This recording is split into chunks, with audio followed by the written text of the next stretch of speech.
आपको इंतजार करना पड़ा, उसके लिए तो मैं माफी चाहता हूं। हमारे प्रभारी जी आए हुए थे, उनका उद्बोधन बहुत शानदार था, रुचिकर भी था। देखिए, एक सब्जेक्ट है जिसके लिए मुझे आपसे वार्ता करनी है और उसको थोड़ा सा आपको ब्रीफ भी करना है और समझाना भी है।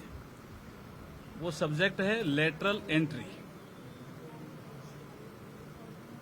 लेटरल एंट्री ये टर्मिनोलॉजी 1950 के आसपास पंडित नेहरू के समय शुरू हुई थी और ये सोचा गया कि भाई स्पेस के सेक्टर में कोई अनुभवी आदमी हमारे देश में काम कर रहा है, विदेश में कर रहा है, तो एक आईएएस की बजाय अगर वो काम करे तो बेहतर रहेगा, ये सोचा गया। तो इक्का दुक्का उन्होंने भी लिया, उनके समय शुरू हुआ, उन्होंने नियुक्तियां भी दी। इंदिरा जी के समय भी वो जारी रहा लेटरल एंट्री का विषय। राजीव गांधी जी के समय भी जारी रहा। और ऐसा नहीं है कि मोदी जी ने ही कोई पहली बार शुरू किया है। 2005 में जब मनमोहन सिंह जी की सरकार थी, तब एक एआरसी एडमिनिस्ट्रेटिव रिफॉर्म कमीशन बना 2005 में, और उस कमीशन ने रिपोर्ट दी कि आप इसको व्यवस्थित करिए, स्ट्रीमलाइन करिए। ये ऐसा नहीं है मर्जी आओ जिसको ले लो और कोई और इंटेलिजेंट है वो छूट गया, आपका पैरामीटर क्या है। तो 2014 तक ये सरकार में थे, अपनी ही जो कमीशन की रिपोर्ट थी उसको लागू नहीं कर पाए। 2014 में जब नरेंद्र मोदी जी आए तो उनके सामने भी ये लेटरल एंट्री का विषय आया,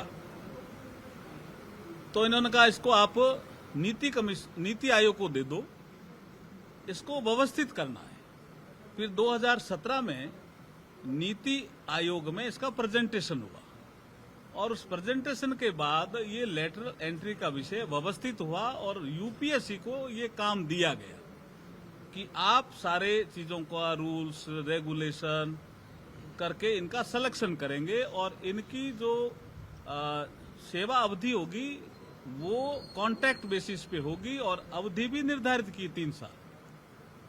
तो पहले तो ये विषय है कि it is not a permanent job, number 1।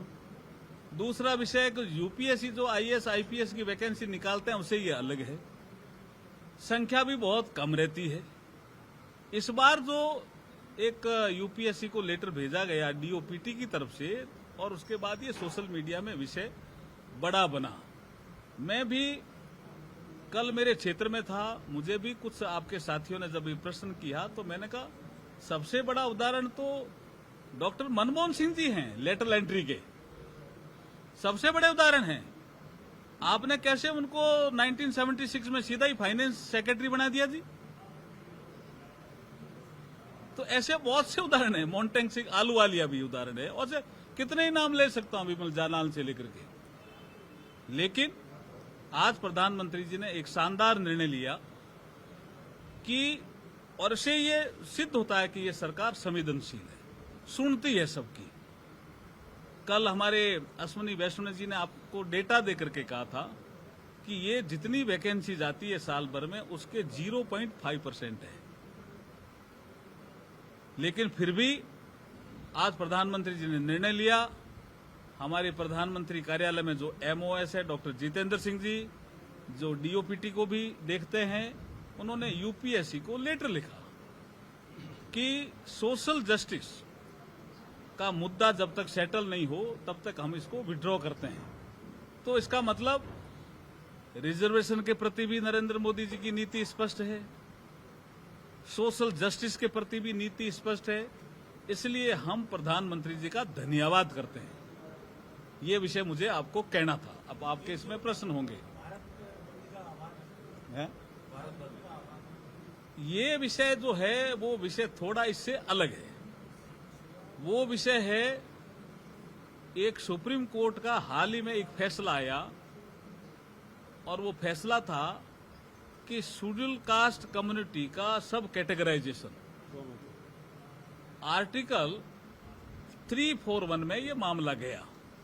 341 में एससी की जातियां कौन कौन सी होती है वो लिखा है, लेकिन इस फैसले में एससी और एसटी उन्होंने दोनों ही ले लिए, sub categorization of the schedule caste. एक तो विषय उनके सामने ये था, सुप्रीम कोर्ट के सामने ये विषय पंजाब से चला, आंध्रा में गया, कर्नाटका में गया और फिर सारी पीआईएल एक जगह आई।